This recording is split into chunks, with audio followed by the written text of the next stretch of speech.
A veces me pregunto si el corazón de un niño puede realmente entender la diferencia entre un sueño inocente y el comienzo de una pesadilla. Aquella noche, mientras corría descalza por la calle oscura, con el sabor de lágrimas en la boca, aprendí que sí.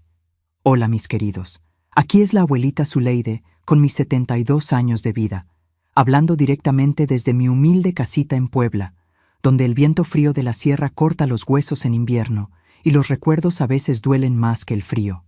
Quien me ve hoy con mis cabellos blanquitos, recogidos, mis manos arrugadas preparando dulce de higo, y mis lentes siempre colgando de una cadenita colorida, jamás imaginaría lo que viví cuando niña. Antes de comenzar esta historia que llevo guardada por tantos años, quería agradecer de corazón a ustedes que están viéndome. Si esta historia toca su corazón, dejen su like, suscríbanse al canal y cuéntenme en los comentarios quiénes son las personas más especiales de su vida. Aprovechen también para decirme desde dónde están viendo este video. Eso me ayuda a saber que no estoy sola en estos recuerdos pesados que decidí compartir.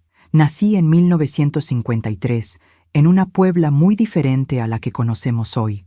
Una ciudad donde el aroma de las panaderías se mezclaba con el olor del café recién hecho en las casas de familia, donde los niños todavía jugaban en las aceras hasta que se ponía el sol, y donde todo el mundo conocía a los vecinos por su nombre.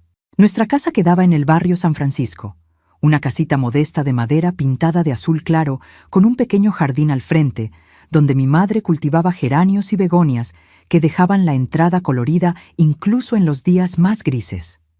Éramos una familia simple, pero nunca nos faltó lo necesario. Mi padre, Antonio, trabajaba en la industria conservera, una de las más grandes de la ciudad en esa época. Salía de casa cuando aún estaba oscuro y regresaba cuando el sol ya se había puesto, siempre con aquel olor peculiar de duraznos y piñas impregnado en su ropa.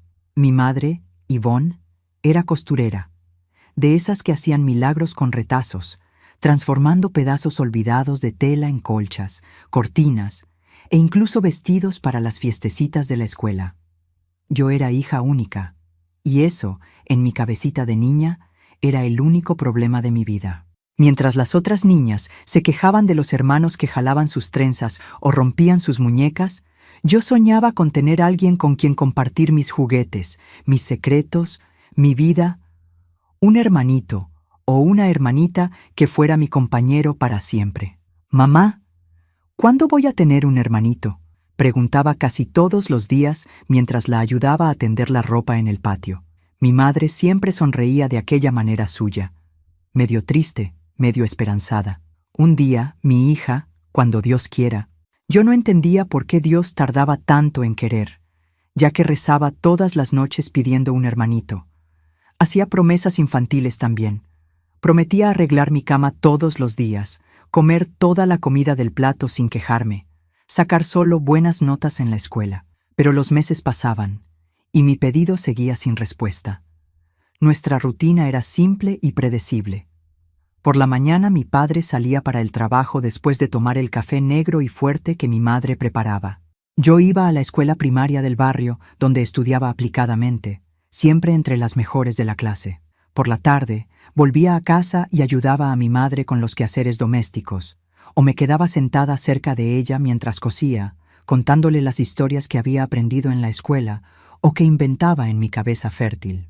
Los domingos íbamos a misa en la iglesia de la compañía, yo con mi vestidito almidonado, mi padre con camisa blanca planchada, mi madre con un pañuelo colorido en la cabeza. Después, si el tiempo lo permitía, caminábamos hasta la plaza para tomar helado o simplemente sentarnos en los bancos y observar las palomas. Eran días tranquilos de una felicidad modesta pero verdadera. En las noches de sábado, cuando no había clase al día siguiente, mi padre a veces me llevaba a escuchar por la radio los partidos del Club América. No teníamos televisión aún, lujo de gente rica, como decía mi padre. Nos sentábamos juntos en la sala, la radio en medio de la mesa, y él me explicaba las reglas del fútbol, la importancia de cada jugador, por qué el portero podía agarrar la pelota con las manos cuando nadie más podía. Yo no entendía muy bien, ni me interesaba tanto el deporte, pero adoraba aquellos momentos en que tenía la atención total de mi padre. Un día te llevaré a ver al América jugar en el Estadio Azteca, hija, prometía, con los ojos brillando de entusiasmo. Cuando seas mayorcita y yo junte un dinerito. Yo asentía entusiasmada, no por el juego en sí, sino por la perspectiva de una aventura con mi padre. La Ciudad de México parecía tan distante, tan grandiosa en mi imaginación infantil, casi como ir a otro país. En la escuela yo era una niña quieta, pero tenía mis amigas. Me gustaba especialmente Vera, una niña de trenzas rubias y pecas en la nariz que vivía a 2 cuadras de mi casa. Jugábamos juntas después de clase, inventando historias con nuestras muñecas de trapo, construyendo casitas con cajas de zapatos, dibujando familias imaginarias donde siempre incluíamos muchos hermanos. «Tengo envidia de tu casa», le confesé una vez a Vera, que tenía 3 hermanos mayores. «Debe ser tan divertido nunca estar sola». «No siempre», respondió ella, frunciendo la nariz pecosa. «Ellos agarran mis cosas sin pedir, me llaman fastidiosa, y el baño siempre está ocupado cuando más lo necesito. Pero para mí todo aquello sonaba como un sueño. El ruido, la confusión, la certeza de que, sin importar lo que pasara, siempre tendrías a alguien de tu lado, alguien de tu sangre». Mi madre percibió temprano esta fijación mía por tener un hermano. Intentaba distraerme con otras cosas. Me enseñó a bordar cuando apenas tenía 6 años. Me dejaba ayudar en la cocina preparando el pan casero que hacíamos cada semana. Me contaba historias de cuando era niña allá en el interior, en un pueblito tan pequeño que ni aparecía en los mapas. «¿Sabes, Zuleide?», me dijo cierta vez mientras trenzaba mi cabello para la escuela. «A veces la familia que Dios nos da no es tan grande como queremos, pero eso no significa que sea menos especial». Yo entendía lo que ella quería decir, pero en el fondo de mi corazón infantil aún soñaba con un hermanito. Imaginaba cómo sería enseñarle a caminar, a hablar, a leer las primeras palabras. Cómo sería protegerlo de los niños mayores en la escuela, compartir secretos debajo de las cobijas en las noches de tormenta, tener una complicidad que solo hermanos conocen. La vida seguía su curso tranquilo en nuestra casa azul. Las estaciones pasaban, los veranos ardientes donde dormíamos con ventanas abiertas, los otoños con hojas secas que yo adoraba pisar para oír el ruido, los inviernos rigurosos con el viento frío haciendo crujir las ventanas, las primaveras que traían de vuelta las flores al jardín de mi madre. Fue en una de esas primaveras, cuando yo tenía 9 años, que comencé a notar cambios en casa. Pequeñas cosas al principio. Mi padre llegando más temprano con un semblante preocupado que intentaba esconder con sonrisas forzadas. Mi madre contando monedas en la mesa de la cocina después de que yo ya debería estar durmiendo, suspirando al hacer las cuentas del mes. «¿Está todo bien, mamá?», pregunté una noche cuando la encontré llorando silenciosamente sobre la máquina de coser. «Está bien, mi flor», respondió, enjugando rápidamente las lágrimas. «Solo estoy cansada. El trabajo no tiene fin cuando se tiene una familia que cuidar». Creí en ella porque los niños tienden a creer en lo que los adultos dicen, incluso cuando todas las evidencias apuntan a lo contrario. Pero los cambios continuaron, ahora más evidentes. El desayuno, antes abundante con pan casero, mermelada y a veces hasta queso, pasó a ser apenas pan con margarina. Los vestidos nuevos que mi madre solía hacerme para fechas especiales fueron sustituidos por ropa reformada de mis primas mayores. «Necesitamos economizar un poquito», explicaba mi madre cuando yo preguntaba por qué no podíamos tomar helado los domingos después de misa. «Es solo por un tiempo, hasta que las cosas mejoren». Lo que yo no sabía entonces, solo entendí mucho después, es que la fábrica donde mi padre trabajaba estaba en dificultades. Los pedidos habían disminuido, había rumores de despidos, y el salario, que antes era pagado puntualmente, ahora venía en parcialidades irregulares, cuando venía. Aún así, nuestra familia se mantenía unida. Mi padre, a pesar de la preocupación creciente, todavía encontraba tiempo para ayudarme con la tarea de matemáticas, la materia que más detestaba. Mi madre, siempre habilidosa, transformaba las necesidades en juegos. Me enseñó a hacer muñecas de trapo con retazos, a preparar sopa con lo que hubiera en la despensa, a apreciar las cosas simples que no costaban nada. «Mira qué lindo», decía, llamándome a la ventana cuando el sol pintaba el cielo de rosa y naranja. Ni el hombre más rico del mundo puede comprar una vista como esta. Fue en una de esas noches, mirando el cielo con mi madre en la ventana de nuestra cocina, que noté algo diferente en ella. Un brillo especial en los ojos, una mano que inconscientemente se posaba sobre el vientre, una sonrisa que parecía guardar un secreto. «Mamá», pregunté, el corazón acelerándose con una repentina sospecha. «Estás diferente hoy». Ella me miró por un largo momento, como si decidiera si yo ya era lo suficientemente grande para saber. Entonces se arrodilló frente a mí, tomó mis manos entre las suyas y dijo las palabras que yo esperaba oír durante toda mi corta vida. «Zuleide, mi hija, vas a tener un hermanito o una hermanita. Hay un bebé creciendo aquí dentro». Y llevó mi mano hasta su vientre. A un plano. La alegría que sentí en ese momento es indescriptible. Fue como si todas las luces del mundo se hubieran encendido al mismo tiempo dentro de mi pecho. Salté, grité, abracé a mi madre con toda la fuerza que mis bracitos flacos podían reunir. Mi sueño se estaba realizando. Finalmente tendría mi hermanito. ¿Cuándo va a nacer? ¿Es niño o niña? ¿Puedo elegir el nombre? ¿Dónde va a dormir? ¿Puedo ayudar a cuidarlo? Las preguntas salían disparadas sin dar tiempo a mi madre para responder. Ella reía, emocionada con mi entusiasmo. «Calma, mi flor. El bebé solo nacerá dentro de muchos meses y aún no sabemos si es niño o niña. Lo descubriremos juntas. ¿Está bien?» Aquella noche no conseguí dormir bien. Mi cabeza hervía de planes para el bebé. Imaginaba cómo sería sostenerlo en brazos por primera vez, cómo le enseñaría todas las cosas importantes que ya había aprendido en mis años de vida, cómo sería la mejor hermana mayor del mundo. Hasta comencé a hacer una lista de los nombres que me parecían bonitos para sugerir a mi madre. En la mañana siguiente, cuando mi padre se sentó para el café antes de salir para el trabajo, apenas podía contener mi excitación. Él aún no sabía la novedad. Mi madre me lo había contado primero, nuestro pequeño secreto de mujeres, pero ahora era la hora de compartirlo con él. «Papá, papá, adivina, la mamá va a tener un bebé, voy a tener un hermanito», exclamé en cuanto él se sentó a la mesa. El silencio que siguió fue la primera señal de que no todo sería tan perfecto como yo imaginaba. Mi padre se congeló con la taza de café a medio camino de la boca.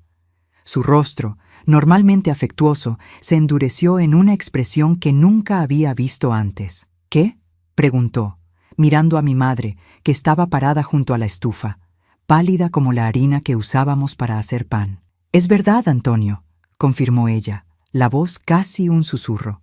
«Estoy embarazada de casi 2 meses». La taza volvió a la mesa con un golpe seco. «¿Cómo fue a pasar esto justo ahora, Ivonne?» ¿Justo ahora? No entendí por qué mi padre no estaba feliz. En mi cabeza infantil, un bebé siempre era motivo de alegría. No percibí entonces el peso de las palabras «justo ahora», ni comprendí la mirada angustiada que mi madre me lanzó. «Zuleide, mi hija, ve a cepillarte los dientes para ir a la escuela», dijo ella, intentando sonar normal. Pero yo podía sentir la tensión en su voz. «Pero mamá, quiero quedarme y hablar sobre el bebé». «Zuleide», insistió con una firmeza rara. «No quiero que llegues tarde». Salí de la cocina contrariada, pero no fui al baño. Me quedé en el pasillo, escondida, intentando oír la conversación de mis padres. Las voces eran bajas, tensas, palabras entrecortadas que apenas conseguía distinguir. Sin dinero ni para nosotros 3. No fue planeado, pero pasó. ¿Cómo vamos a hacer ahora que la fábrica? Fragmentos que no tenían sentido para mí en esa época, pero que sembraron la primera semilla de preocupación en mi corazón antes tan alegre. Percibí, incluso sin entender completamente, que el bebé, que para mí era un sueño realizado, para mi padre representaba un problema. Un problema en un momento que, por lo visto, ya era difícil. Aquella mañana fui a la escuela con la cabeza confusa, dividida entre la alegría de finalmente tener un hermano y la preocupación por la reacción de mi padre. Sentada en el pupitre mientras la maestra explicaba sobre los ríos de México, yo soñaba despierta imaginando cómo sería nuestra familia con el nuevo integrante. En mi fantasía, mi padre acabaría aceptando la idea. Estaría tan feliz como yo cuando el bebé naciera. y viviríamos todos felices como en las historias que mi madre me contaba antes de dormir. Poco sabía yo que la realidad sería muy diferente de mi imaginación infantil, que aquella mañana marcaba no solo el anuncio de una nueva vida, sino también el inicio del fin de la familia que yo conocía, que el sueño por el cual tanto recé se transformaría en la pesadilla que me perseguiría por décadas. Pero eso, mis queridos, es una parte de la historia que les contaré en el próximo fragmento. Por ahora, quiero que guarden la imagen de aquella niña de 9 años con trencitas y calcetas hasta la rodilla, soñando con un hermanito mientras dibuja familias felices en el cuaderno de la escuela. Una niña que todavía creía que todos los sueños, cuando se realizan, traen solo felicidad. Y ustedes, mis amores, ¿recuerdan el primer momento en que percibieron que no siempre los adultos se alegran con las cosas que deberían traer alegría? Cuéntenme en los comentarios. Esta abuelita adora leer cada palabrita que ustedes escriben, y si les gustó esta primera parte de mi historia, dejen ese like cariñoso que calienta el corazón de esta señora. Vamos a continuar nuestra conversación, porque esta historia aún tiene mucho por ser contada. Los días que siguieron al anuncio del embarazo de mi madre fueron como caminar sobre hielo fino, cada paso dado con cuidado, cada palabra medida. La tensión en el aire tan espesa que casi se podía cortar con un cuchillo. Nuestra casa azul, antes un refugio de tranquilidad, ahora parecía guardar un secreto pesado que nadie osaba mencionar abiertamente. Mi padre continuaba saliendo temprano para el trabajo, pero volvía cada vez más tarde. El olor a duraznos y piña, sustituido por otro olor que solo mucho después identifiqué como tequila barata. Mi madre pasaba más tiempo en la máquina de coser, aceptando encargos extras, sus dedos frecuentemente marcados por pequeñas heridas donde la aguja se escapaba debido al cansancio. Yo intentaba mantener el entusiasmo por el bebé, dibujando cunas y carritos en mi cuaderno de la escuela, guardando pedacitos de tela colorida que encontraba en las sobras de costura de mi madre para hacer ropita de muñeca que serviría de entrenamiento para la ropa de mi hermanito. Pero era difícil sostener aquella alegría sola, sin el apoyo de mi padre, con mi madre cada vez más cansada y preocupada. Fue un miércoles de junio de 1962, con el invierno ya mostrando sus garras, que mi padre llegó a casa más temprano de lo normal. El reloj de la cocina ni siquiera había marcado las 5 cuando oí la puerta crujir. Corrí a la ventana, extrañada, y vi a mi padre caminando por el pequeño jardín delantero, los hombros caídos como si cargara un peso invisible. «Mamá, papá llegó», avisé, corriendo a la cocina donde ella preparaba la cena. Ella soltó la cuchara de palo con que removía los frijoles y se secó las manos en el delantal. Su rostro, ya naturalmente pálido, se puso aún más blanco. «¿Antonio? Pero es tan temprano», murmuró, más para sí misma que para mí. Cuando mi padre entró en la cocina, supe inmediatamente que algo muy grave había ocurrido. No era solo el horario inusual, ni la expresión derrotada en su rostro. Era algo en los ojos, un vacío, una ausencia que nunca había visto antes. «Cerró», fue todo lo que dijo, arrojando una bolsa de lona sobre la mesa. La fábrica cerró definitivamente. Mi madre llevó las manos a la boca, sofocando un sollozo. Yo, parada en la puerta de la cocina, no entendía completamente lo que estaba sucediendo, pero sabía que era algo terrible. «¿Cómo que cerró?», mi madre finalmente consiguió preguntar. «Exactamente lo que dije, Yvonne. Llegamos hoy para trabajar y las puertas estaban cerradas. Había un aviso pegado diciendo que la empresa estaba en quiebra, que no tenían cómo pagar a los empleados, que estaban cerrando operaciones». Pasó la mano por sus cabellos, ya con canas en las sienes, un gesto de desesperación contenida. «Ni la indemnización vamos a recibir. El dueño huyó, se llevó lo que quedaba del dinero». «Dios mío», mi madre susurró, apoyándose en el borde de la estufa para no caer. «¿Y ahora, Antonio? ¿Qué vamos a hacer?». Mi padre no respondió. Sacó de la bolsa de lona algunos objetos personales, un par de botas de hule, una fiambrera vacía, un retrato mío y de mi madre que mantenía en el cajón de su escritorio. Parecía que cada objeto pesaba 1 tonelada en sus manos. «Papá», llamé bajito, acercándome. «¿Qué pasó? ¿Ya no vas a trabajar en la fábrica?». Él me miró como si hubiera olvidado que yo estaba allí. Por un momento vi un destello del padre cariñoso de siempre en sus ojos, pero pronto fue sustituido por aquella ausencia aterradora. No, Zuleide. La fábrica se acabó. No tengo más empleo. La palabra desempleo no significaba mucho para mí a esa edad. Imaginé que era como las vacaciones escolares, un periodo sin obligaciones que pronto acabaría. No conseguía dimensionar la desesperación que veía en los ojos de mis padres. En los días siguientes, nuestra rutina cambió drásticamente. Mi padre salía todas las mañanas bien vestido, portafolio bajo el brazo, en busca de un nuevo empleo. Volvía por la tarde, la camisa arrugada, los hombros cada vez más caídos, el portafolio tan vacío como cuando salía. Por la noche, después de que yo me iba a la cama, oía las voces bajas de mis padres en la cocina, discutiendo números, plazos, posibilidades cada vez más escasas. Nuestra alimentación se volvió aún más simple. Los frijoles, antes guisados con chorizo y tocino, ahora eran apenas frijoles con sal. El arroz, que a mi madre le gustaba preparar suelto, sabroso, como ella decía, pasó a ser estirado con más agua para rendir más. La carne aparecía en el plato solo los domingos y en porciones cada vez menores. Es solo una fase, mi madre me aseguraba cuando yo me quejaba de la comida repetitiva, del pan que ya no era casero, sino el más barato de la panadería, comprado al final del día cuando estaba a mitad de precio.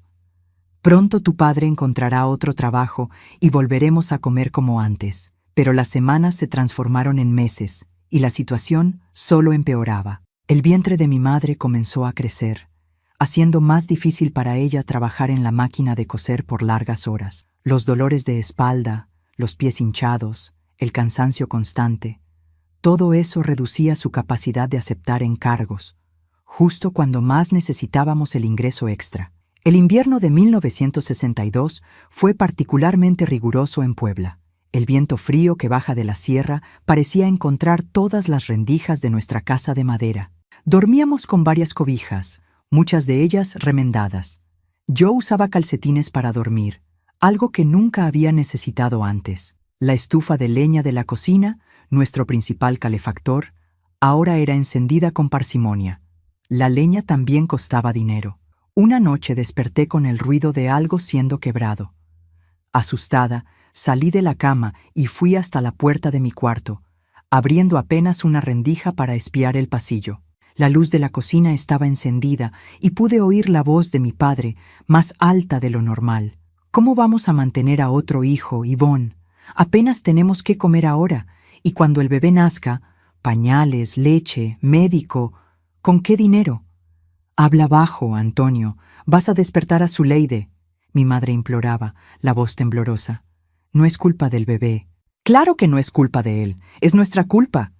Mi culpa por no conseguir un maldito empleo, tu culpa por no haber tenido más cuidado. No hables así, por favor. Es nuestro hijo. Otro ruido de algo quebrándose me hizo retroceder. Nunca había oído a mi padre hablar de esa manera, nunca lo había visto tan furioso. Volví a la cama, me envolví en las cobijas y tapé mis oídos para no oír más, las lágrimas escurriendo silenciosamente por mi rostro. En la mañana siguiente, noté trozos de un plato barridos hacia un rincón de la cocina, esperando para ser tirados. Mi madre tenía una mirada distante mientras preparaba un atole ralo para el desayuno. Mi padre ya había salido, aparentemente para un día más de búsqueda infructuosa de trabajo. «Mamá», pregunté vacilante, «¿papá no quiere al bebé?» Ella se volvió hacia mí, sorprendida, tal vez percibiendo que yo había oído la discusión de la noche anterior. Se sentó a mi lado en la mesa y tomó mis manos entre las suyas. «Tu padre está asustado, mi flor. Los adultos también sienten miedo, ¿sabías? Él tiene miedo de no poder cuidar de todos nosotros como un padre debe cuidar. Pero el bebé no tiene la culpa», argumenté, repitiendo lo que la había oído decir. «No, no tiene. Nadie tiene la culpa, Zuleide. A veces la vida nos pone en situaciones difíciles para probar nuestra fuerza». Acarició mi cabello. «Pero todo estará bien, ya verás. Somos una familia, y las familias enfrentan las dificultades juntas». Quería creerle. Quería con todas mis fuerzas creer que todo estaría bien, que mi padre encontraría un empleo, que volveríamos a ser la familia feliz de antes, ahora con un nuevo integrante. Pero el miedo se había instalado en mí como una sombra fría que me seguía incluso en los días soleados. En la escuela, mi maestra notó el cambio.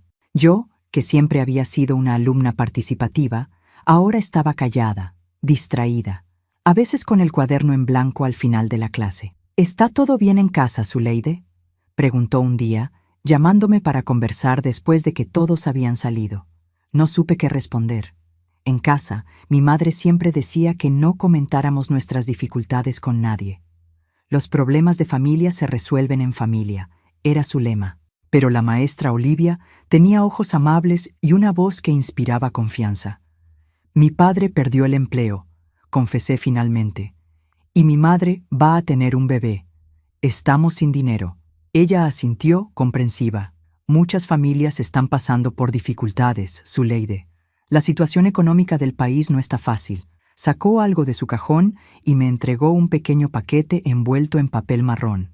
Esto es para ti. Ábrelo cuando llegues a casa. Era un estuche de lápices de colores con 12 colores diferentes, mucho más bonito que mi viejo estuche de 6 lápices ya gastados casi hasta el final. Me quedé sin palabras ante el regalo inesperado. Gracias, maestra, murmuré, sosteniendo el estuche contra el pecho. De nada, querida. Y recuerda, las nubes más oscuras también pasan, siempre vuelve a brillar el sol. Aquel pequeño gesto de bondad iluminó mi día, pero la situación en casa continuaba deteriorándose. Julio dio paso a agosto a septiembre, y mi padre continuaba desempleado. Los ahorros que mis padres habían guardado, nunca muy sustanciales, estaban llegando a su fin. Comenzamos a vender cosas. Primero la radio donde escuchábamos los partidos del América. Después la máquina de coser de mi madre, su instrumento de trabajo, pero que ahora apenas conseguía usar con el vientre de 6 meses. La venta de la máquina de coser fue especialmente dolorosa. Era una Singer negra, de esas con pedal de hierro que había pertenecido a mi abuela materna. Mi madre lloró cuando el hombre de la casa de empeños se la llevó, pero no teníamos elección. El alquiler estaba atrasado y el casero, antes comprensivo, comenzaba a hacer amenazas de desalojo. Con el dinero de la máquina pagamos 2 meses de alquiler atrasado y compramos algo de comida. Pero era una solución temporal, como poner una curita en un corte profundo que necesitaba puntos. Fue en esa época que mi padre comenzó a beber más seriamente. Antes tomaba una cerveza ocasional con los amigos los fines de semana o una copa de vino en las fiestas familiares. Ahora volvía a casa oliendo a tequila casi todos los días. El dinero que debería ser para comida, para el alquiler, para las necesidades básicas, comenzaba a ser desviado para la bebida. «Estás gastando en tequila lo poco que tenemos», oí a mi madre cuestionarlo una noche, la voz quebrada. «¿Y qué quieres que haga, Ivonne?», respondió él, el habla ya arrastrada. «¿Que me quede sobrio para pensar todo el tiempo que soy un fracaso? ¿Que no consigo mantener a mi propia familia? ¿Que voy a tener una boca más para alimentar y no tengo ni qué dar a la hija que ya tengo? Beber no va a resolver nada, Antonio, solo va a empeorar todo. Peor de lo que está no se pone», rió, una risa amarga que me dio escalofríos. «A no ser que decidas tener gemelos». La hostilidad de mi padre hacia el bebé se volvía cada vez más explícita. Evitaba mirar el vientre creciente de mi madre, salía de la habitación cuando ella mencionaba algo relacionado con el embarazo. Ignoraba completamente cuando yo intentaba incluirlo en mis conversaciones animadas sobre el futuro hermanito. Octubre llegó, y con él una pequeña esperanza. Un amigo de mi padre consiguió para él un trabajo temporal descargando camiones en el mercado. No era ni de lejos el trabajo calificado que tenía en la fábrica, y pagaba mucho menos, pero era algo. Al menos tendríamos lo suficiente para comer hasta el final del año. El trabajo era pesado para un hombre de casi 40 años, que nunca había hecho servicio físico pesado. Mi padre llegaba a casa exhausto, con las manos llenas de callos, la espalda adolorida. Pero por algunas semanas pareció que la vieja energía había vuelto. Sonreía más. Hablaba sobre planes para el futuro. Hasta comenzó a preguntar si mi madre necesitaba algo especial para el bebé. «Quizás finalmente las cosas están mejorando», comentó mi madre una noche mientras me ayudaba con la tarea. Su vientre ahora estaba grande, y el bebé se movía tanto que a veces podíamos ver los contornos de un piececito o una manita presionando contra la piel estirada. «Tu padre está trabajando», Pronto será Navidad. Después el bebé nace. Tal vez 1963 sea un año mejor para todos nosotros. Yo quería creerle. De verdad quería. Pero algo dentro de mí, una intuición que ni sabía que poseía, me decía que la tormenta aún no había pasado completamente. Y estaba en lo cierto. En la primera semana de noviembre, 2 meses antes de la fecha prevista para el nacimiento del bebé, mi padre llegó a casa más temprano de lo normal. No era como aquella vez cuando la fábrica cerró. Ahora no parecía derrotado, parecía furioso. Se acabó, anunció, arrojando la bolsa de lona al suelo de la cocina. El cargamento especial terminó, no necesitan más gente extra. El trabajo temporal había acabado, exactamente como el nombre sugería. Estábamos de vuelta a la casilla de salida, con la diferencia de que ahora el nacimiento del bebé estaba aún más próximo. El invierno había dado lugar a un otoño caliente y sofocante, que hacía el embarazo de mi madre aún más incómodo, y nuestras reservas financieras estaban completamente agotadas. Aquella noche, mi padre no volvió a casa después de la cena. Salió diciendo que iba a buscar a los amigos a ver si alguien sabía de algún trabajo. Mi madre no dijo nada. Solo se quedó mirando por la ventana mientras él se alejaba por la calle mal iluminada. ¿Volverá, mamá?, pregunté preocupada con la expresión en su rostro. Volverá, mi flor. Tu padre solo necesita un tiempo para pensar. Intentó sonreír, pero no lo consiguió. Vamos a aprovechar para hacer algo divertido, solo nosotras dos. ¿Qué tal ayudarme a escoger nombres para el bebé?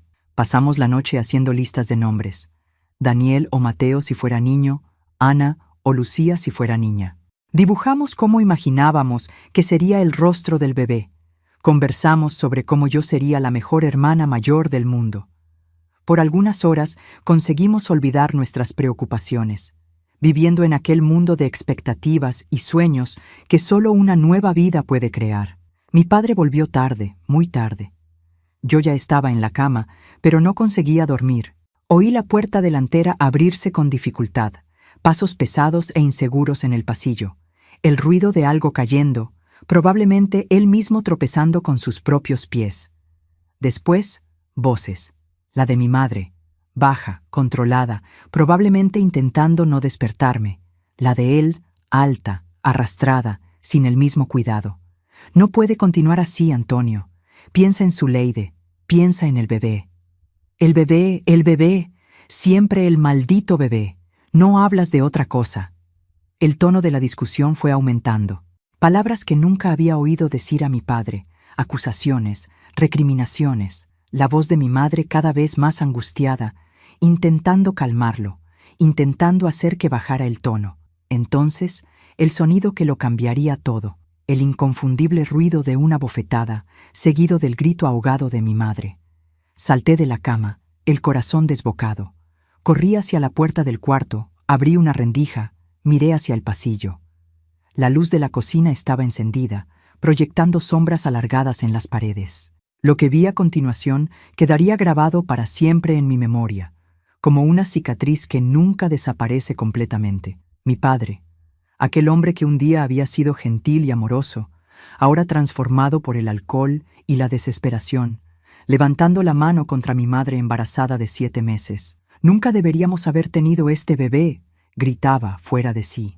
«Es un peso que no podemos cargar». Mi madre, caída en el suelo de la cocina, una mano en el rostro donde había recibido la bofetada, la otra protegiendo instintivamente su vientre. «Por favor, Antonio, piensa en lo que estás diciendo». «Estoy cansado de pensar, cansado de preocuparme. Si no fuera por este hijo, podríamos recomenzar, ir a Ciudad de México, a Monterrey, a cualquier lugar donde yo pudiera encontrar trabajo. El bebé no tiene la culpa. El bebé ni siquiera debería existir». Y entonces lo impensable. Mi padre, tomado por una furia ciega que nunca había presenciado antes, pateó a mi madre. No una, sino varias veces. En la pierna, en el muslo y, por fin, en el vientre que llevaba a mi tan soñado hermanito. El grito de dolor de mi madre me heló hasta los huesos. Era un sonido que no parecía humano, un lamento primordial de dolor y miedo que resonó por la casa silenciosa. No pensé 2 veces. Abrí completamente la puerta de mi cuarto y corrí hacia la cocina, arrojándome entre mi padre y mi madre. «Papá, vas a lastimar al bebé». Por un momento, él pareció confuso, como si no me reconociera. Sus ojos inyectados y turbios se enfocaron en mi rostro, y por un instante vi un destello de reconocimiento, tal vez incluso de vergüenza. Pero pronto fue sustituido por aquella rabia ciega nuevamente. «Quítate de en medio, Zuleide. Esto no es asunto de niños». «No», grité, aferrándome a las piernas de mi madre, formando una barrera humana con mi pequeño cuerpo. «No voy a dejar que lastimes a mamá y a mi hermanito». Él vaciló, la mano levantada en el aire. Por un momento terrible pensé que iba a pegarme también. Pero algo en aquella escena, su hija de 9 años protegiendo desesperadamente a la madre caída, pareció penetrar en la niebla alcohólica que oscurecía su mente. Bajó la mano lentamente, dio un paso atrás, miró sus propias manos como si pertenecieran a otra persona. Entonces, sin decir una palabra más, se volvió y salió de la cocina, sus pasos pesados resonando por el pasillo, la puerta principal cerrándose con fuerza tras él. Me quedé allí, abrazada a mi madre, sintiendo su cuerpo temblar contra el mío. Solo entonces noté la sangre, un hilillo oscuro escurriendo entre sus piernas, manchando el piso de la cocina. «Mamá», susurré, el pánico creciendo dentro de mí. «Mamá, estás sangrando». Ella miró hacia abajo, vio la sangre, y su rostro, ya pálido de dolor, se puso completamente blanco. «Mi bebé», gimió, las manos agarrando el vientre. «Mi bebé». Nunca me había sentido tan impotente, tan asustada, pero sabía que tenía que hacer algo, que mi madre y mi hermanito necesitaban ayuda inmediatamente. «Voy a buscar ayuda, mamá», prometí, levantándome con dificultad. «No te muevas». Corrí fuera de casa como nunca había corrido antes. Descalza, en camisón, sin importarme el frío de la noche o las miradas curiosas de las pocas personas aún en la calle a esa hora. Corrí hasta perder el aliento, hasta sentir el pecho arder, hasta que las lágrimas nublaron completamente mi visión.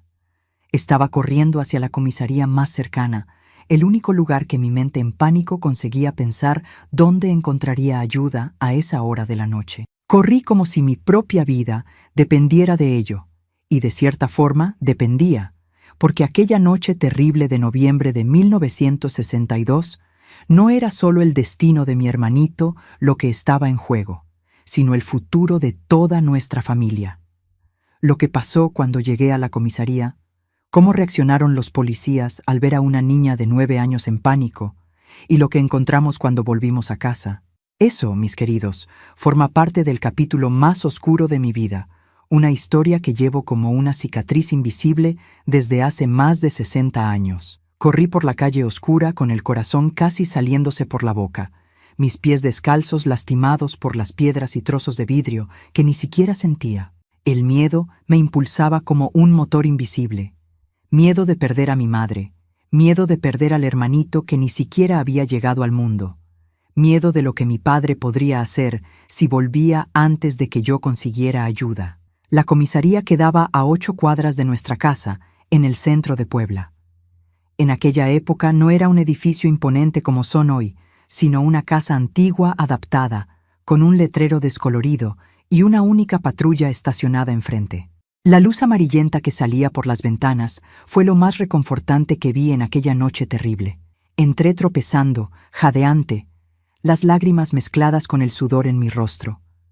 2 hombres estaban allí dentro, uno más joven, uniformado, sentado detrás de un escritorio viejo completando algún papel.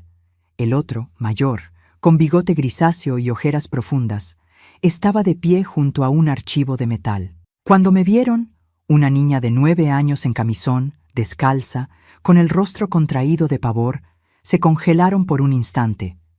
«Mi mamá», conseguí decir entre sollozos desesperados. «Mi papá le pegó. Está embarazada. Hay sangre». El policía mayor reaccionó primero.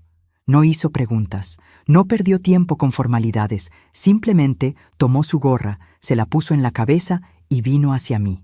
«¿Dónde viven, niña?». Di la dirección entre sollozos entrecortados, intentando explicar al mismo tiempo lo que había ocurrido, las palabras atropellándose en mi boca. «Calma», dijo, poniendo una mano pesada en mi hombro. «Vamos a buscar a tu madre. Jorge, Llama a la ambulancia y diles que nos encuentren allá.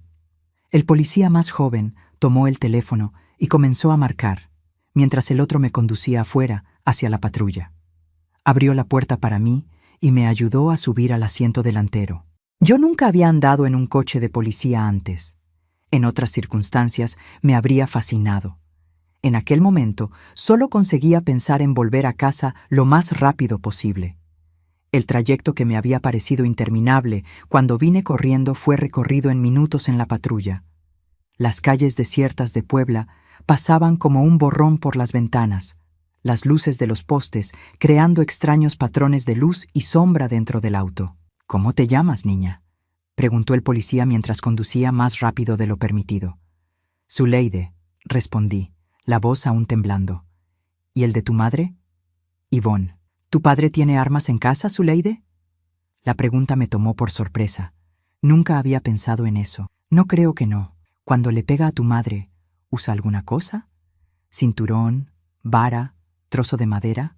«Nunca le había pegado antes», murmuré, dándome cuenta en ese momento de que era verdad. Por más difíciles que las cosas se hubieran puesto en los últimos meses, por más que la bebida hubiera cambiado a mi padre, aquella noche representaba una línea que él nunca había cruzado antes. Fue solo hoy. Está muy enojado por causa del bebé. El policía asintió, los ojos fijos en la carretera. «Entiendo. ¿Y él todavía estaba allí cuando saliste?» «No. Él salió después de que...» No conseguí terminar la frase. La imagen de la sangre escurriendo por las piernas de mi madre volvió con fuerza total. «Está bien, niña. Ya estamos llegando». Y lo estábamos. Reconocí nuestra calle, nuestra casa azul con el pequeño jardín delantero. La puerta principal estaba entreabierta, exactamente como la había dejado en mi huida desesperada. La luz de la cocina aún estaba encendida, un faro amarillento en la noche oscura. El policía detuvo la patrulla frente a la casa y se volvió hacia mí. «Quédate aquí dentro, Zuleide. Voy a ver cómo está tu madre». «Pero yo quiero ir», protesté, ya con la mano en la manija. «Es mejor que te quedes en el coche. Prometo que vendré a buscarte en cuanto sea seguro». Obedecí a regañadientes.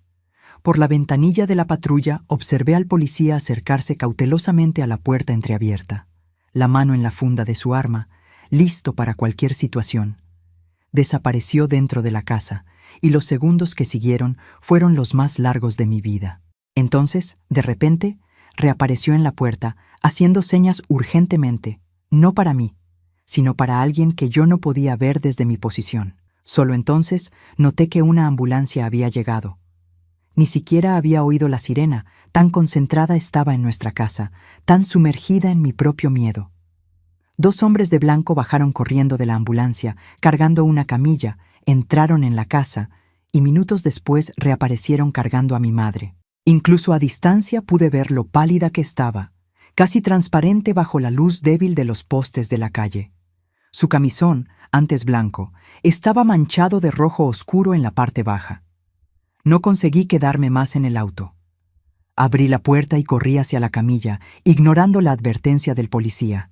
«¡Mamá!», grité, intentando alcanzarla. Uno de los hombres de blanco me impidió el paso, sujetando mis hombros con firmeza, pero no con brutalidad. «Calma, pequeña. Tu madre necesita ir al hospital ahora mismo. Ha perdido mucha sangre». «Mi hermanito», sollocé, mirando el vientre de mi madre. «El bebé». El hombre intercambió una mirada con su colega, una mirada que, incluso a los 9 años, entendí perfectamente. Era el tipo de mirada que los adultos intercambian cuando tienen malas noticias que no saben cómo dar a una niña. «Vamos a hacer todo lo que podamos», fue lo que dijo, pero su voz no transmitía mucha esperanza. Colocaron a mi madre en la ambulancia. Yo quería ir con ella, imploré para ir, pero el policía mayor me retuvo. «No puedes ir en la ambulancia, Zuleide, pero te llevaré al hospital enseguida. Antes necesito saber dónde está tu padre». «No lo sé», respondí, viendo la ambulancia alejarse llevando a mi madre. «Él salió después de que le pegó. Vamos a entrar y buscar algo de ropa para ti. No puedes quedarte solo con el camisón». Entramos en la casa silenciosa. La cocina aún mostraba los signos de la violencia reciente. Una silla volcada, una mancha oscura en el suelo de madera, el trapo que mi madre usaba para limpiar la vajilla empapado de sangre. El policía me condujo hasta mi cuarto. Coge una muda de ropa y cualquier cosa que tu madre pueda necesitar en el hospital. Voy a echar un vistazo por la casa para asegurarme de que tu padre no ha vuelto. Cambié el camisón por un vestido simple. Me puse un abrigo encima porque la noche estaba fría y calcé mis únicos zapatos. No sabía qué podría necesitar mi madre en el hospital, así que tomé su cepillo de pelo, el pequeño frasco de perfume que usaba solo en ocasiones especiales y la alianza de matrimonio que había dejado en el lavabo del baño antes de lavar los platos y que ahora parecía un símbolo amargo de una promesa rota. Cuando volví a la sala, el policía estaba al teléfono, hablando en voz baja. Colgó en cuanto me vio lista. Vamos al hospital. En el camino intenté preguntar sobre mi madre, sobre el bebé, pero el policía tenía pocas respuestas. Dijo solamente que los médicos harían todo lo posible, que mi madre estaba en buenas manos, que yo necesitaba ser fuerte. El Hospital Ángeles era el principal de Puebla en aquella época, un edificio grande y antiguo, con pasillos amplios y un olor peculiar a desinfectante que nunca olvidé. Cuando llegamos, el policía habló con la recepcionista, mostró su placa y pronto fuimos conducidos hasta un área restringida. Un médico vino a nuestro encuentro, un hombre de mediana edad, cabellos con canas en las sienes, ojos cansados detrás de lentes de armazón fina. Habló primero con el policía en voz baja, lanzando miradas ocasionales en mi dirección. No conseguí oír todo, pero capté palabras como hemorragia grave y emergencia. Finalmente, el médico se agachó para hablar conmigo, intentando usar palabras que una niña pudiera entender. Zuleide, tu madre está muy lastimada por dentro. Estamos haciendo una cirugía para intentar ayudarla. Vas a tener que esperar aquí con el sargento Olivera. ¿Está bien? ¿Y el bebé? Pregunté, la voz casi desapareciendo. ¿Mi hermanito? El médico vaciló. Miró al policía como buscando ayuda. Luego volvió a mirarme a los ojos. ¿El bebé? No conseguimos salvarlo, Zuleide. Lo siento mucho. El mundo pareció desmoronarse a mi alrededor. Mi hermanito, aquel que yo tanto había soñado, por el cual había rezado todas las noches, estaba muerto. Muerto antes incluso de nacer, antes de que pudiera sostenerlo en brazos, antes de que pudiera enseñarle todas las cosas que una hermana mayor debería enseñar. No recuerdo haber llorado en aquel momento. Era como si el dolor fuera demasiado grande para lágrimas, como si hubiera secado algo dentro de mí. Me senté en una silla dura en el pasillo del hospital, las manos en el regazo, mirando fijamente la pared frente a mí sin realmente verla. El sargento Olivera, ahora sabía su nombre, se sentó a mi lado. No dijo nada por un largo tiempo, solo se quedó allí, una presencia sólida y reconfortante en medio del caos en que mi vida se había convertido. Mi padre mató a mi hermanito. Finalmente conseguí decir, las palabras saliendo como piedras afiladas de mi garganta. El sargento no intentó contradecirme, no ofreció aquellas frases hechas que los adultos suelen usar para proteger a los niños de la dura verdad. Solo asintió gravemente. Él pagará por eso, Zuleide, te lo prometo. No sé cuánto tiempo estuvimos sentados allí, en aquel pasillo aterradoramente blanco y aséptico. ¿Minutos u horas? No habría diferencia. El tiempo había perdido significado. En algún momento me dormí, exhausta por el torbellino emocional, por la carrera desesperada, por el terror de aquella noche sin fin. Desperté con el sargento Olivera sacudiendo suavemente mi hombro. El sol ya estaba saliendo, rayos dorados entrando por las ventanas altas del hospital, creando patrones en el piso de baldosas.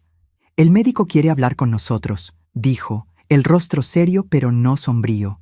Tu madre salió de la cirugía. El mismo médico de antes nos encontró en una pequeña sala de espera. Parecía aún más cansado, como si hubiera envejecido años en una sola noche. Conseguimos detener la hemorragia, explicó, hablándome más a mí que al sargento. Ahora tu madre perdió mucha sangre, pero es una mujer fuerte. Va a sobrevivir. ¿Puedo verla? Pregunté, la primera chispa de esperanza encendiéndose en medio de la oscuridad. Aún está bajo efecto de la anestesia, pero puedes verla por unos minutos. Solo no intentes despertarla. Necesita descansar. Seguimos al médico por un pasillo, luego otro, hasta un área con varias camas separadas por cortinas. Mi madre estaba en la última, cerca de la ventana. Cuando la vi, tuve que contener un sollozo. Estaba tan pálida, tan frágil, conectada a tubos y aparatos que pitaban rítmicamente. Su vientre, antes redondo y lleno de vida, ahora estaba más pequeño, cubierto por un vendaje grande y blanco. Me acerqué cautelosamente, con miedo de lastimarla aún más solo con mirarla. Tomé su mano, fría, pero aún viva. Quería decir tantas cosas, pedir disculpas por no haber conseguido protegerla a ella y al bebé, prometer que estaríamos bien de alguna forma, pero las palabras se quedaron atascadas en mi garganta. 5 minutos, avisó el médico, dejándonos a solas. No sé si mi madre podía oírme en aquel estado, pero hablé de todos modos, en susurros entrecortados por sollozos que finalmente vinieron. Lo siento mucho, mamá. Lo siento por el bebé. Pero te vas a poner bien, ¿ves? Vamos a estar bien. Cuando el médico volvió para buscarnos, solté reluctante la mano de mi madre y lo seguí de vuelta al pasillo, donde el sargento Olivera aguardaba. ¿Y ahora?, pregunté, la realidad práctica comenzando a imponerse. No podía volver sola a casa, no tenía otros parientes en Puebla, y mi padre era ahora un extraño peligroso, alguien de quien yo tenía más miedo que de la oscuridad, de los truenos, de todas las cosas que asustan a los niños. Ahora vamos a la comisaría, respondió el sargento. Necesitamos registrar oficialmente lo que ocurrió, y después vamos a encontrar un lugar seguro para que te quedes hasta que tu madre se recupere. En la comisaría ocurrió algo que hasta hoy me emociona cuando lo recuerdo. La secretaria, una señora de mediana edad llamada doña Julieta, se compadeció de mi situación. Mientras los policías hacían el papeleo, ella me llevó a una salita del fondo, me dio chocolate caliente y pan con mantequilla, peinó mis cabellos despeinados y encontró calcetines limpios para mis pies lastimados de tanto correr descalza. Fuiste muy valiente, niña, dijo, pasando un remedio que ardía en las heridas de mis pies. Salvaste la vida de tu madre. No me sentía valiente, me sentía pequeña, impotente, destrozada. Pero sus palabras plantaron una semillita de fuerza en mí, una semillita que tardaría años en germinar completamente. El sargento Olivera entró en la salita con noticias. Encontramos a tu padre, Zuleide. Estaba en una cantina cerca del mercado, demasiado borracho incluso para mantenerse en pie. ¿Va a ir a la cárcel?, pregunté, una mezcla confusa de miedo y alivio agitándose dentro de mí. Sí, va a responder por intento de homicidio. No podrá lastimarte a ti o a tu madre nuevamente. Debería haberme sentido aliviada, y parte de mí lo estaba. Pero otra parte, la parte que aún recordaba al padre cariñoso que me explicaba las reglas del fútbol, que prometía llevarme a ver al América jugar en el Estadio Azteca, sintió un dolor agudo y profundo, porque en ese momento entendí que había perdido no solo a mi hermanito que nunca llegó a nacer, sino también a mi padre. El hombre que sería llevado a prisión ya no era el padre que yo conocía y amaba. Era un extraño creado por la bebida, por la desesperación, por la rabia. En cuanto a tu situación inmediata, continuó el sargento, doña Julieta se ha ofrecido para acogerte en su casa hasta que tu madre reciba el alta del hospital. Ella vive cerca de aquí, tiene una hija poco mayor que tú. Sería por poco tiempo, 1 o 2 semanas como máximo.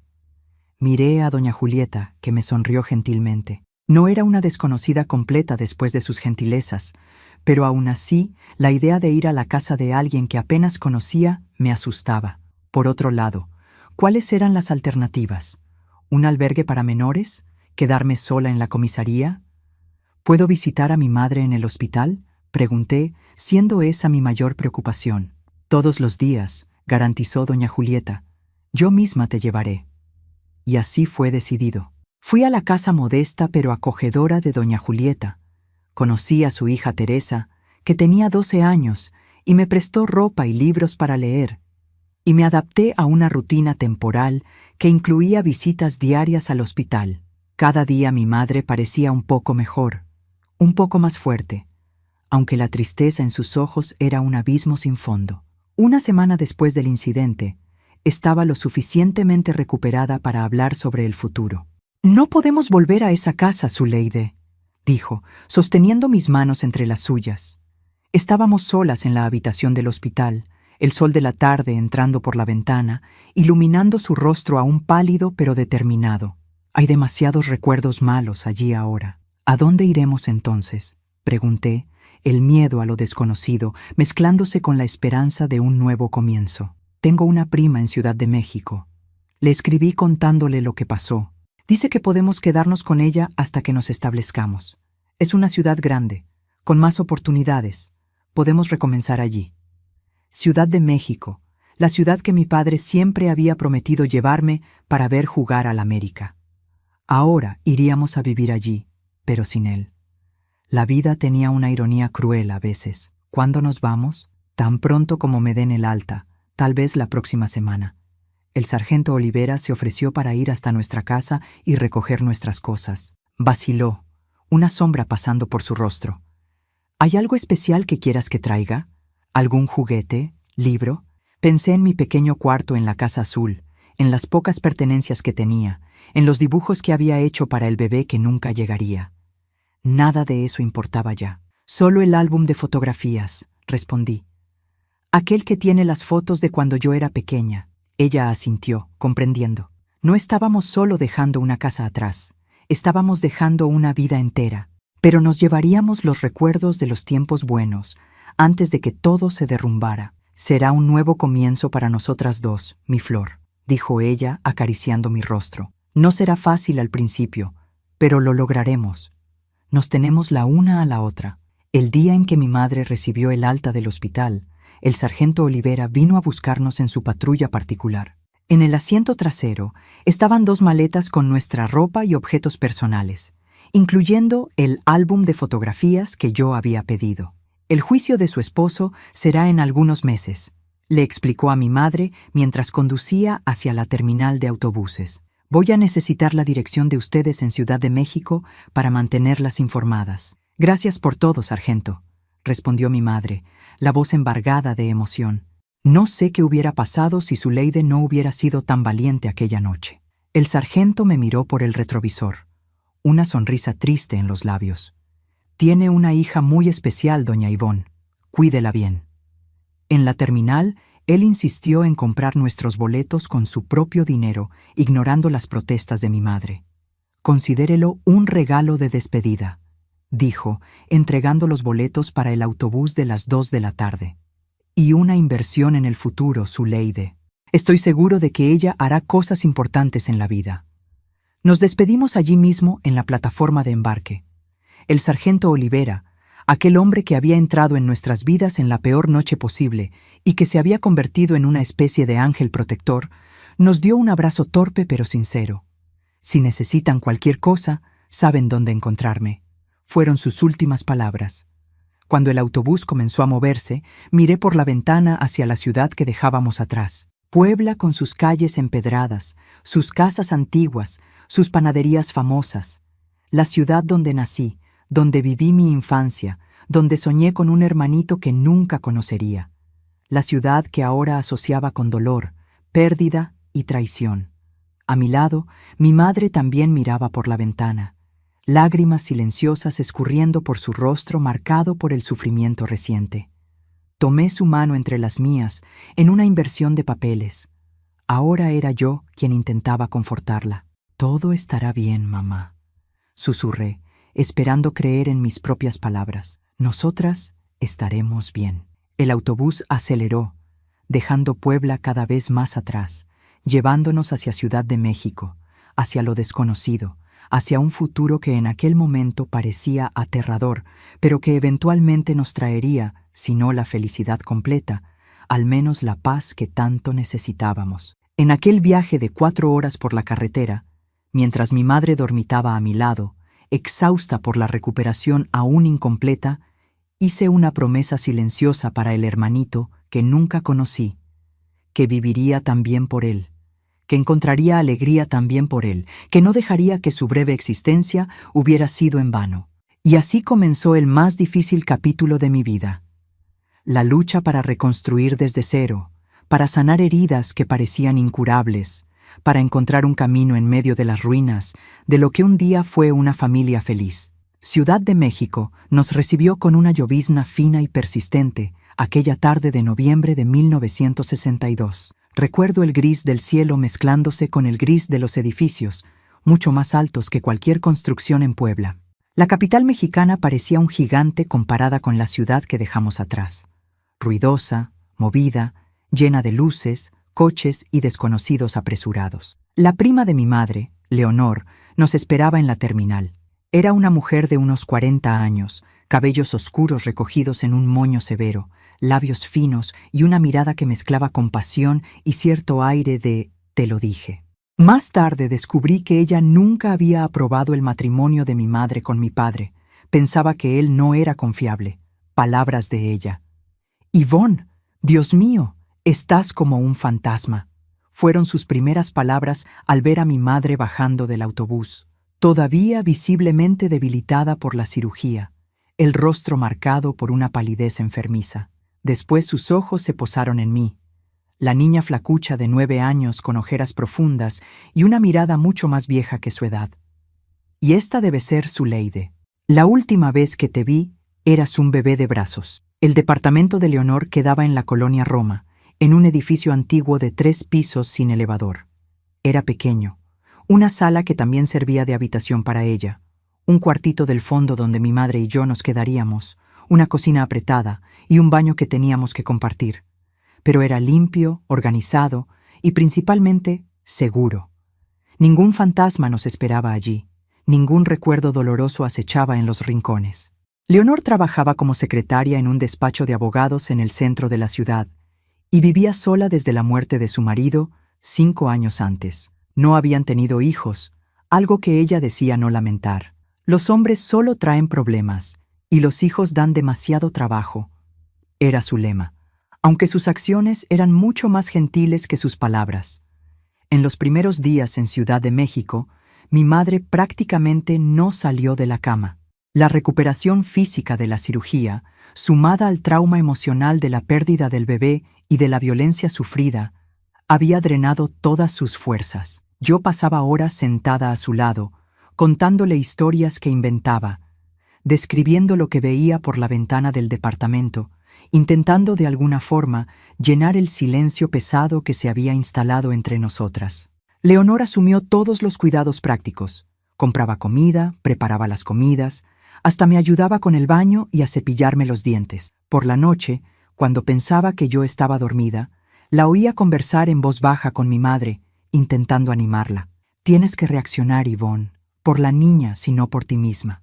«Lo sé, Leonor, solo necesito unos días más. El médico dijo que ya puedes comenzar a hacer actividades ligeras. Quizás una caminata por el parque. Aire fresco les haría bien a las dos». 2 semanas después de nuestra llegada, mi madre finalmente comenzó a salir del cuarto por períodos más largos. Pasaba horas sentada en el pequeño balcón del departamento, mirando el movimiento de la calle allá abajo, los ojos perdidos en pensamientos que no compartía con nadie. Otras veces hojeaba los periódicos que Leonor traía del trabajo, buscando anuncios de empleo, haciendo pequeñas anotaciones en una libretita. «Necesito encontrar trabajo pronto», decía. «No podemos abusar de la hospitalidad de Leonor para siempre. Pero todavía estás recuperándote, mamá. La vida no espera a que uno se recupere completamente, mi flor. Tenemos que seguir adelante, incluso con las heridas aún abiertas». El tema de la escuela también surgió. Estábamos al final del año escolar. Faltaban apenas algunas semanas para las vacaciones de verano. No tenía sentido matricularme en una escuela nueva por tan poco tiempo. Se decidió que terminaría el año en casa, con Leonor y mi madre ayudándome con las lecciones, y comenzaría en una escuela cercana en agosto del año siguiente. Esa decisión me dejó al mismo tiempo aliviada y aprensiva. Aliviada porque la idea de enfrentar una escuela nueva con niños desconocidos me aterrorizaba. Aprensiva porque significaba pasar aún más tiempo confinada en el pequeño departamento, con pocas distracciones además de los libros que Leonor a veces traía de la biblioteca pública. Fue por causa de esos libros, irónicamente, que tuve mi primer colapso emocional desde el incidente. Leonor había traído una pila de cuentos infantiles, pensando que me ayudarían a pasar el tiempo. Entre ellos había uno sobre una niña que recibía un hermanito y aprendía a ser una buena hermana mayor. Exactamente el tipo de historia que yo habría adorado meses antes. Cuando vi la portada con la ilustración de una niña sosteniendo un bebé en brazos, algo se quebró dentro de mí. Comencé a llorar, primero silenciosamente, después en sollozos incontrolables que sacudían todo mi cuerpo. Leonor, alarmada, intentó calmarme, pero yo estaba más allá de cualquier consuelo. Era como si todo el dolor que había reprimido en las últimas semanas por intentar ser fuerte para mi madre, por intentar no causar más problemas, finalmente encontrara una salida. Mi madre, oyendo mi llanto, salió del cuarto y me encontró en el suelo de la sala, abrazada al libro, sollozando desesperadamente. Sin decir nada, se sentó a mi lado y me abrazó. No intentó hacer que parara de llorar, no ofreció palabras vacías de consuelo. Solo estuvo allí, sosteniéndome mientras la tormenta emocional pasaba. Cuando finalmente pude hablar, las palabras salieron entrecortadas entre sollozos. Es mi culpa. ¿Qué es tu culpa, mi flor? El bebé. Recé tanto por un hermanito. Si yo no hubiera pedido tanto, Zuleide, mírame. Mi madre sostuvo mi rostro entre sus manos, forzándome a mirarla a los ojos. Sus ojos, antes opacos de tristeza, ahora brillaban con una intensidad que no veía desde antes del incidente.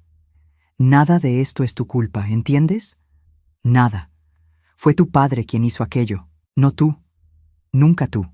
Pero si yo no hubiera deseado tanto un hermano, desear un hermano es algo hermoso, natural. Todos los niños desean hermanos en algún momento. El problema no fue tu deseo, fue la reacción de tu padre a algo que debería haber sido motivo de alegría. Aquella conversación fue el primer paso de un largo proceso de sanación para nosotras dos. No fue la última vez que lloré por el hermanito que nunca conocí, ni la última vez que me sentí culpable, pero fue la primera vez que hablamos abiertamente sobre nuestros sentimientos desde la tragedia. En los días que siguieron, mi madre pareció encontrar una nueva determinación. Comenzó a buscar empleo activamente, saliendo todas las mañanas vestida con lo mejor que tenía. Un vestido azul marino simple pero elegante, los cabellos cuidadosamente peinados, un toque de lápiz labial para disimular la palidez. No fue fácil. Ella había sido costurera en Puebla, pero no teníamos dinero para comprar una máquina de coser nueva. Además, las grandes tiendas de Ciudad de México preferían costureras con experiencia en alta costura, algo que mi madre, acostumbrada a hacer arreglos y ropa simple para el vecindario de provincia, no poseía. Diciembre llegó trayendo el calor seco del invierno mexicano y la proximidad de la Navidad, una época que antes asociábamos con alegría, pero que aquel año solo destacaba todo lo que habíamos perdido. No había dinero para regalos, no había un hogar propio para decorar, no había motivos para celebrar. Aún así, Leonor insistió en mantener algunas tradiciones. Compró un pequeño pino artificial que colocó en un rincón de la sala, lo adornó con esferas coloridas que guardaba de años anteriores, hasta preparó buñuelos y ponche en Nochebuena. La vida continúa, dijo cuando mi madre cuestionó si realmente deberíamos celebrar. Y esta niña merece un poco de normalidad después de todo lo que pasó. En la noche de Navidad, después de una cena simple pero sabrosa, Leonor me entregó un paquete envuelto en papel colorido. No es nada de mucho valor, se apresuró a explicar. Pero pensé que te gustaría. Era un libro, Mi planta de naranja lima, de José Mauro de Vasconcelos, la historia de un niño pobre que enfrenta dificultades, pero encuentra consuelo en su amistad con un naranjo. Leonor no podría haber elegido un mejor regalo. Me sumergí en la lectura como si fuera un refugio, identificándome con Cecé, el protagonista, que como yo conocía el sabor amargo de la pérdida y la desilusión precoz. Enero trajo una novedad. Mi madre finalmente consiguió empleo en una tienda de telas en el centro de la ciudad. No era el trabajo de sus sueños, pero pagaba lo suficiente para que alquiláramos un pequeño departamento propio y comenzáramos a realmente reconstruir nuestras vidas. Nuestro nuevo hogar era un conjunto de 2 habitaciones en un edificio antiguo en la colonia Condesa. Una sala que servía también de cuarto para mi madre, un cuartito minúsculo que se convirtió en mío, una cocina del tamaño de un armario y un baño donde apenas se podía dar la vuelta. Pero era nuestro. solo nuestro, y eso hacía toda la diferencia.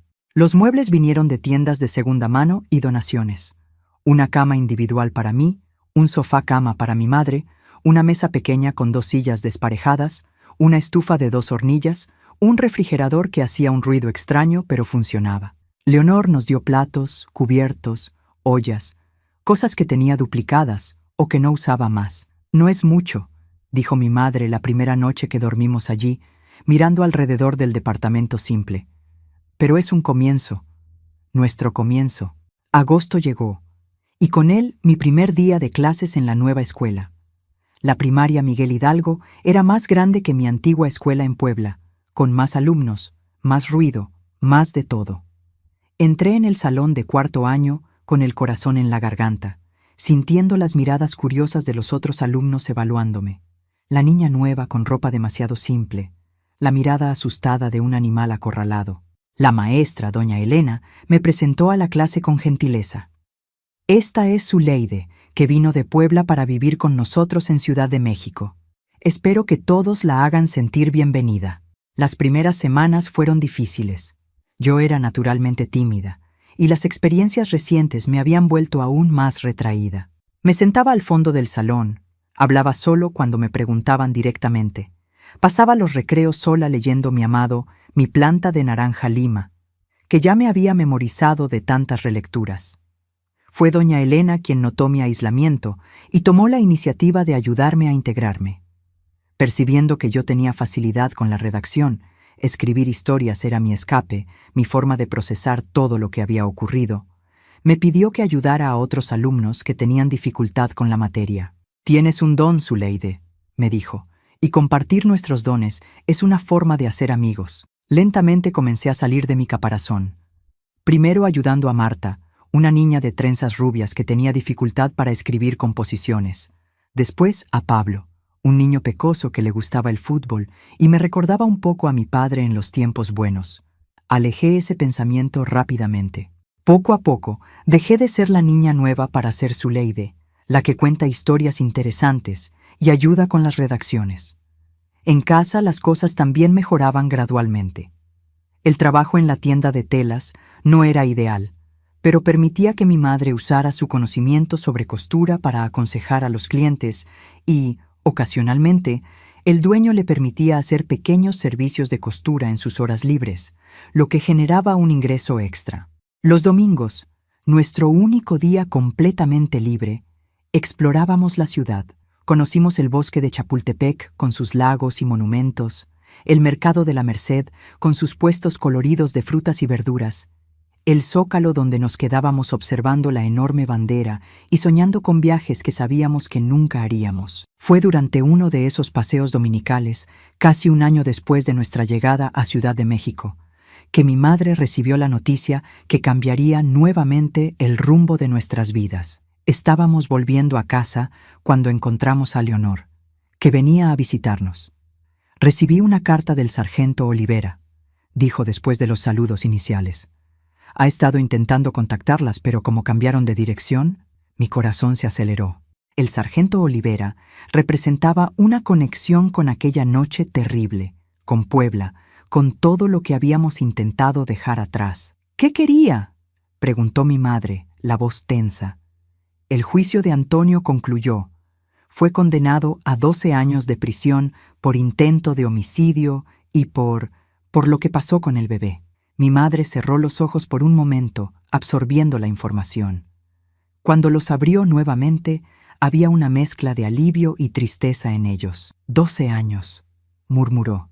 No trae de vuelta a nuestro hijo, pero al menos no podrá hacer daño a nadie más por un buen tiempo. Hay una cosa más, continuó Leonor, vacilante. Como parte de la sentencia, todos sus bienes fueron confiscados para pagar indemnización a las víctimas. Esto incluye la casa en Puebla. El juez determinó que la casa sea vendida y el dinero entregado a ti, Yvonne, como representante legal de Zuleide, que también fue considerada víctima. La noticia cayó como una bomba. Nuestra casa azul en Puebla, aquel lugar que había sido escenario de tanta felicidad y después de tanto horror, sería vendida. El dinero, no una fortuna ciertamente, pero lo suficiente para hacer la diferencia, Vendría para nosotras. ¿Qué haremos con ese dinero, mamá? Pregunté aquella noche mientras ella preparaba una sopa simple para la cena. Ella paró de remover la olla, pensativa. Primero vamos a guardar una parte para tus estudios, Zuleide. Quiero que tengas oportunidades que yo no tuve. Después vaciló, una pequeña sonrisa formándose en la comisura de sus labios.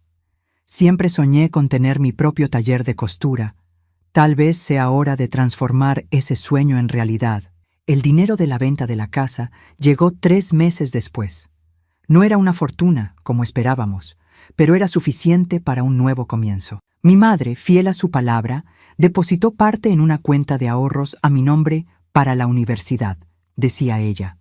Aunque en aquella época la idea de asistir a una universidad parecía tan distante como viajar a la luna.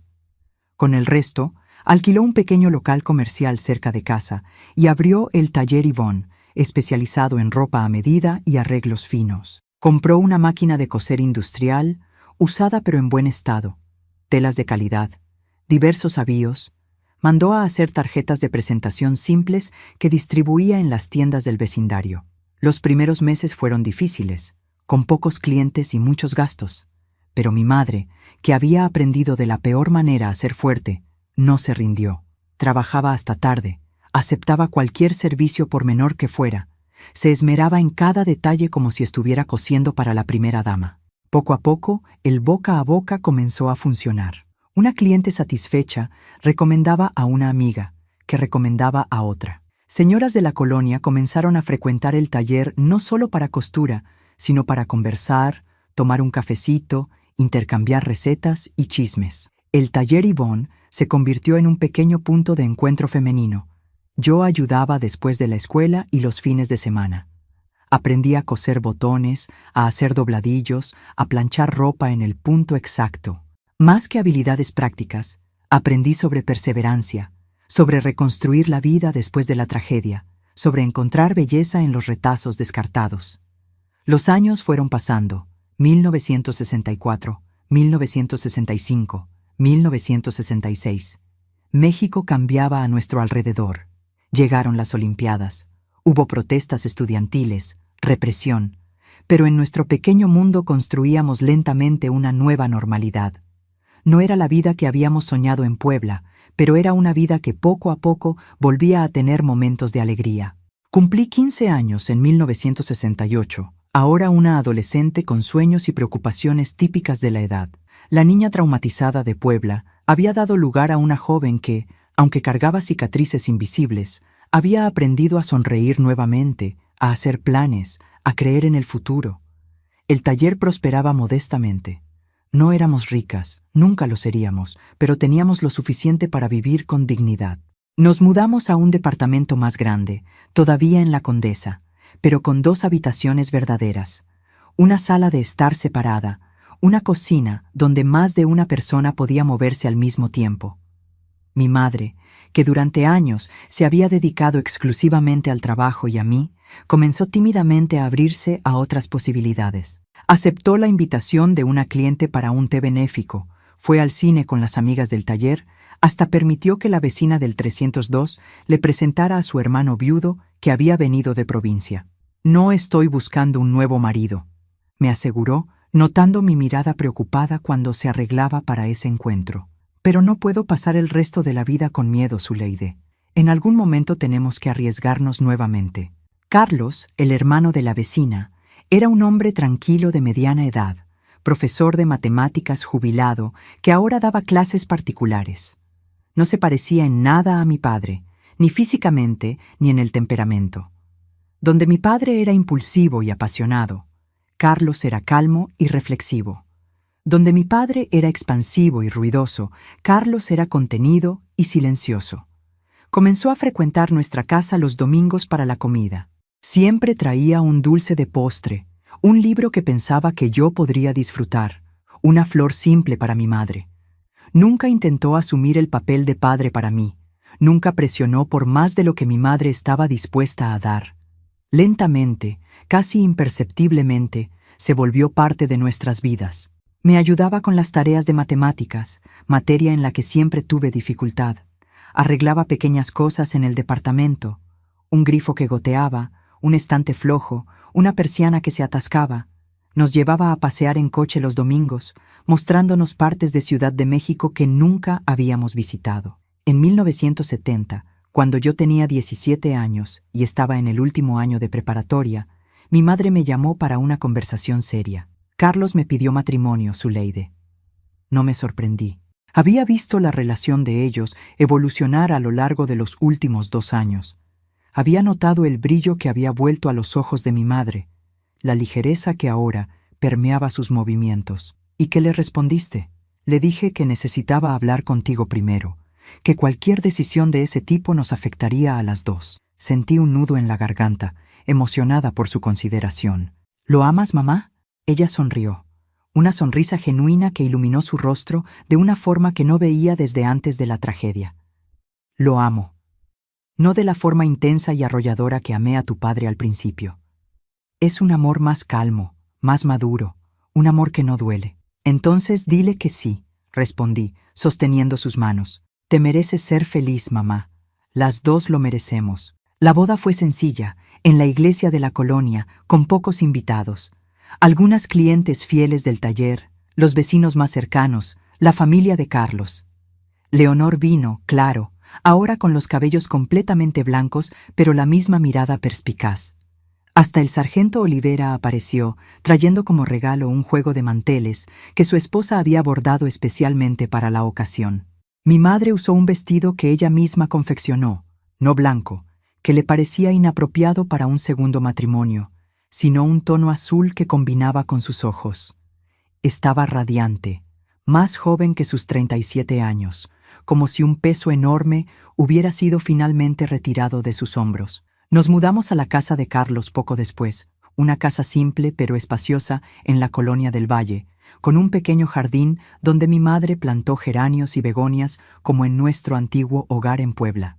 El taller continuó funcionando, ahora con una ayudante para que mi madre pudiera pasar más tiempo en casa. Al año siguiente, contrariando todas las expectativas, incluyendo las mías propias, pasé el examen de admisión para letras en la Universidad Nacional Autónoma de México. El dinero que mi madre había guardado para mis estudios, sumado a una beca parcial que conseguí por mérito académico, hizo posible lo que antes parecía un sueño imposible. La noche en que recibimos la noticia de mi aprobación, sentados en la sala de nuestra nueva casa, Carlos abrió una botella de vino, cosa rara en nuestra mesa, para celebrar. «Un brindis por nuestra universitaria», dijo, levantando la copa. «La primera de la familia. Por Zuleide». Mi madre, los ojos brillando de lágrimas contenidas, levantó también su copa, que transformó el dolor en fuerza y nunca se rindió.